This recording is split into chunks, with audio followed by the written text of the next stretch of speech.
G'day, this is Mark Pesce, and welcome to This Week in Startups Australia.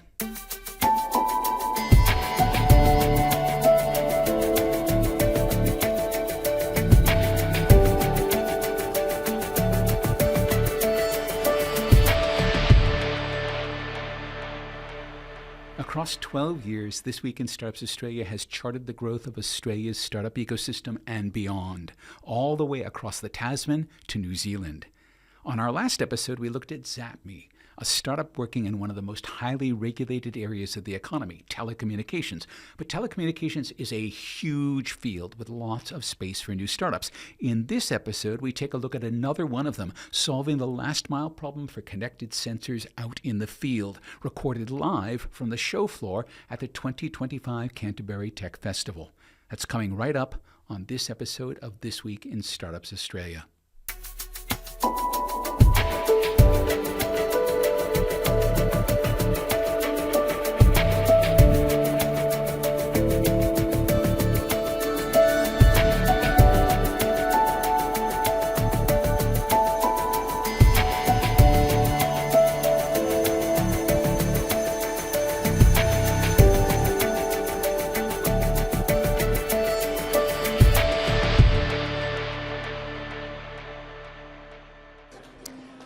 Well, Mark, my name is Donna Henderson and I'm the Business Development Manager for Rivir. Rivir is a technology company that manufactures electronics. So we develop IoT gateways that connect sensors, machines, PLCs, anything that's out in the wild, to the customer's cloud using StarLink direct-to-cell. We can also actually connect to terrestrial cellular networks.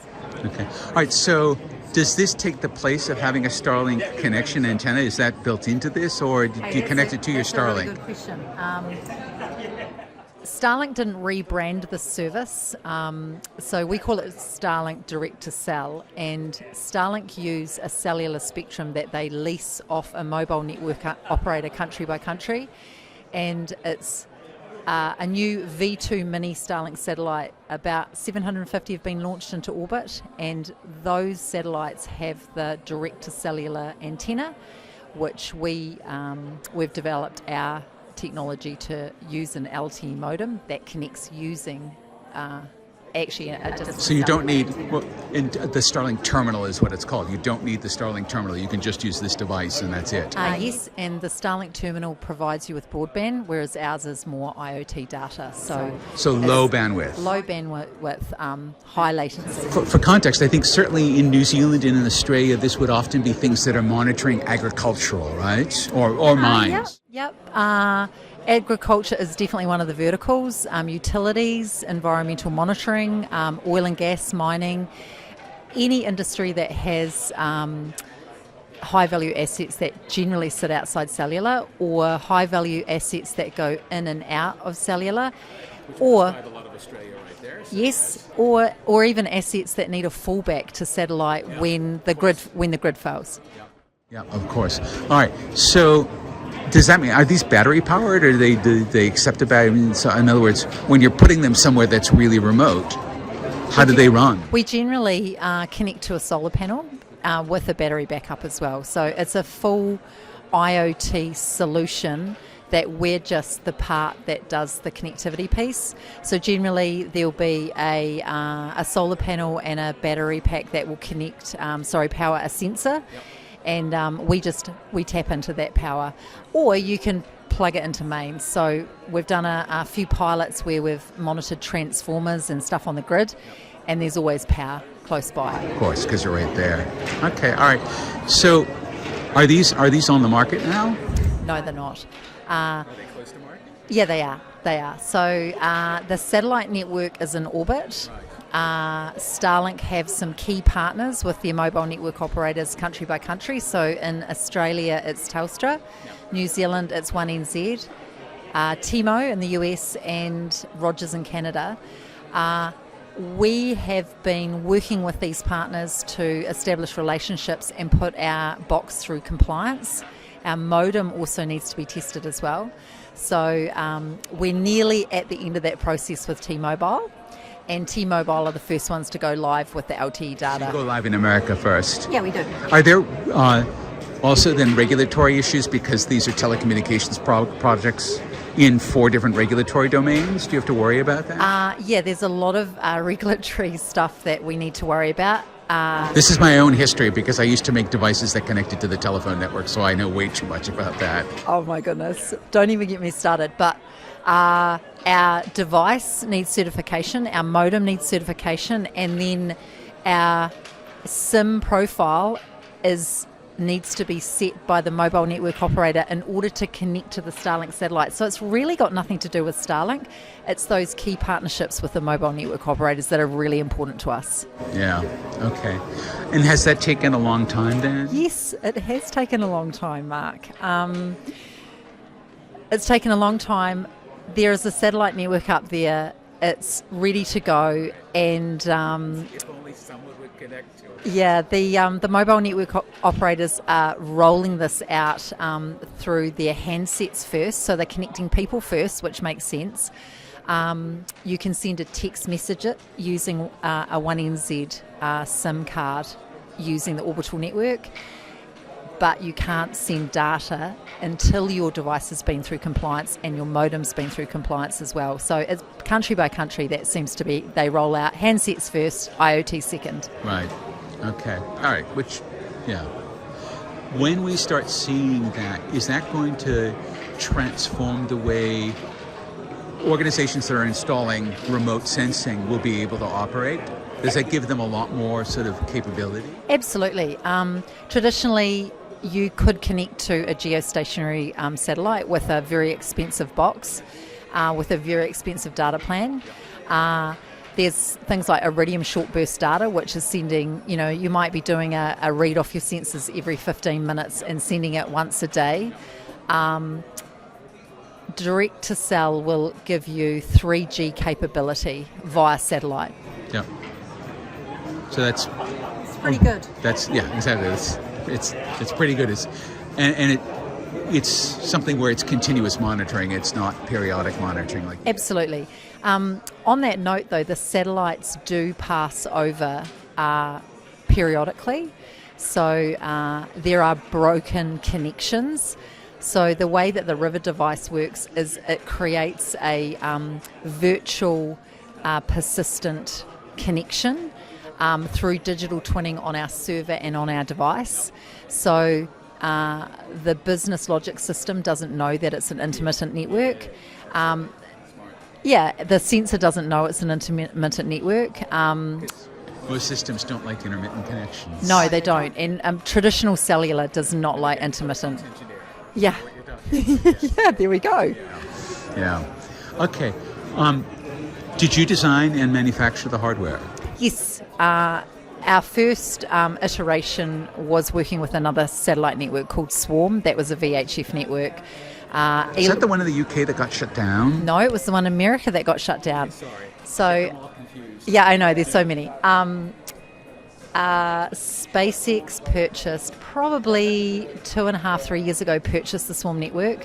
We were going to market with our first industrial IoT gateway, which was a Modbus over RS485 wired device. RS485, that's not something you hear a lot anymore. Yeah, so it's an industrial gateway that connected again to industrial machines, PLCs, and as we were launching our product into the market, the network was purchased by StarLink, and then we got the news that they were deorbiting the network and replacing it with StarLink direct to cell.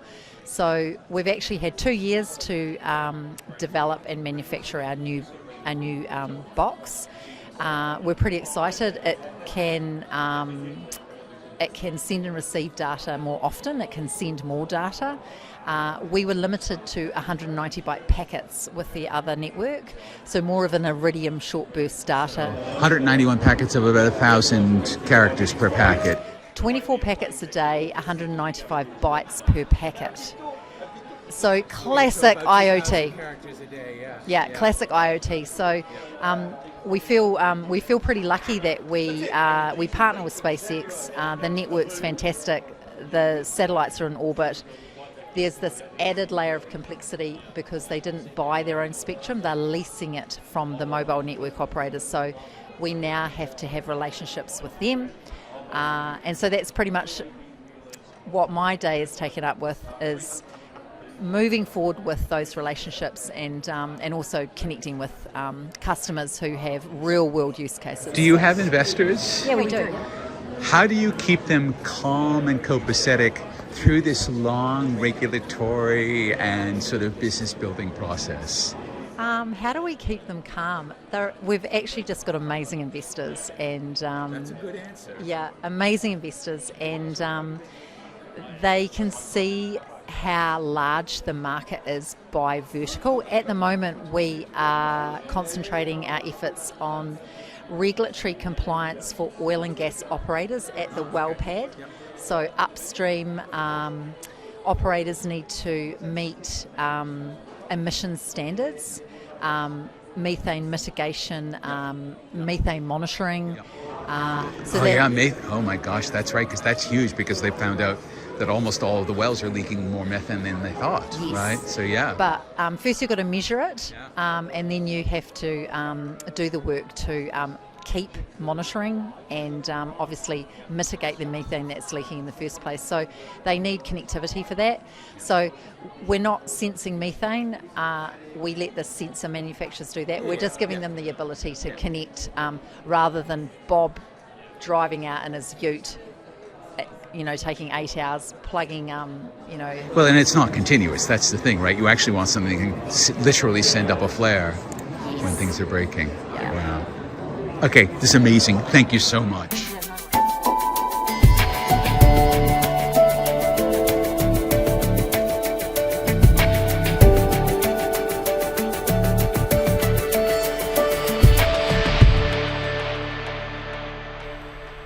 When Donna Henderson acknowledged her amazing investors, she was pointing to one of the big secrets behind successful startups. Successful startups have investors who are rooting for them, who understand the business enough to be able to give it the space that it needs to succeed. I mean, we saw with Myovolt, again, the investors had to be prepared for a regulatory process around a medical device. For Rivir, it's going to be around regulating a telecommunications device.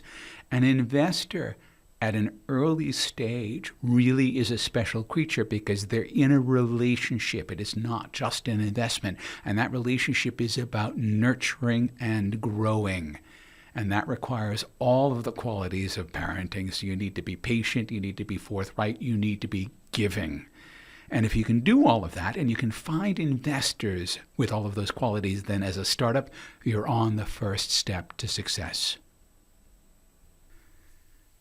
Thanks to Donna Henderson of Rivir for joining us on this episode, and huge thanks to the folks at the Canterbury Tech Summit for giving me the space, the time, and the invitation to record great startups. We've got a decade of great stories from founders on our website at twistartupsaus.com. It's got everything. It's got all the shows, all the interviews, all the photos, and all the links to all the stories. So check it out at twistartupsaus.com. We will be back next week with a startup working to open up government coffers to every startup in Australia. If you like this show, please follow us on your favorite podcasting app so you can stay up to date with everything that's happening in Australia's startup ecosystem. And if you're interested in becoming a sponsor for This Week in Startups Australia, please drop us a note via the website at twistartupsaus.com. Until next week, this is Mark Pesce, thanking you for listening.